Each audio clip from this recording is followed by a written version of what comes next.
Hello guys, ഇന്ന് ഞാൻ ഉണ്ടാക്കാൻ പോകുന്നത് എഗ് ഫ്രൈഡ് റൈസ് ആണ്. അതെങ്ങനെയാണ് ഉണ്ടാക്കാമെന്ന് നമുക്ക് നോക്കാം.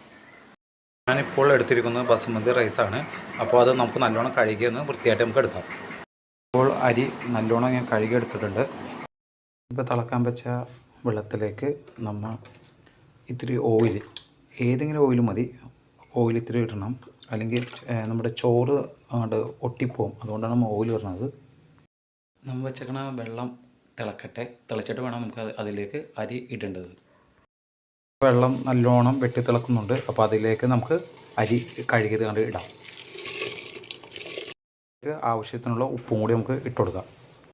ഇപ്പോൾ നമ്മുടെ ചോറ് വെന്തിട്ടുണ്ട്. അപ്പോൾ നമുക്കത് വേഗം കോരി മാറ്റാം. നമ്മൾ വെള്ളം പോകാൻ വേണ്ടി കോരി മാറ്റി വെച്ചിട്ടുണ്ട്. ഇപ്പോൾ ആ ഓയിലിട്ടുകൊണ്ട് നമ്മുടെ ചോറൊന്നും തമ്മിൽ ഒട്ടിയിട്ടില്ല. ഇനി ഇത് ഒന്ന് നല്ലോണം ഒന്ന് ചൂടാറണം.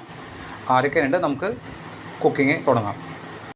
ഇനി ഒരു പാത്രം വെച്ചിട്ട് ആ പാത്രത്തിൽ കുറച്ച് വെളിച്ചെണ്ണിട്ട് നമ്മൾ 3 മുട്ടയും കൂടി അതിലേക്ക് ഇടണേണ്. ആവശ്യത്തിനുള്ള ഉപ്പും കൂടി അതിലിടണം. കുരുമുളക് പൊടിയും കൂടി അതിലേക്ക് ഇടണം.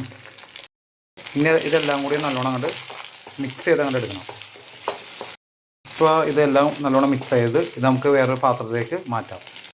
വീണ്ടും ആ പാത്രം ഇട്ടിട്ട് ഓയിൽ നമ്മൾ ഇടുക. അതായിട്ട് മുറിച്ച് വെച്ച വെളുത്തുള്ളിയും കൂടി അതത് ഇടാം. തീ നല്ലോണം കൂട്ടി തന്നെ വെക്കണം. ഇത് ചൈനീസ് ഡിഷ് കാരണം തീ ഇത്തിരി നല്ലോണം കൂട്ടി വെക്കണം. ഇനി അതിലേക്ക് നമുക്ക് ഓരോ പച്ചക്കറികൾ ഇടാം. അതിലേക്ക് ക്യാരറ്റ് ഇടണം. ഞാൻ കേബേജ് ഇടണം.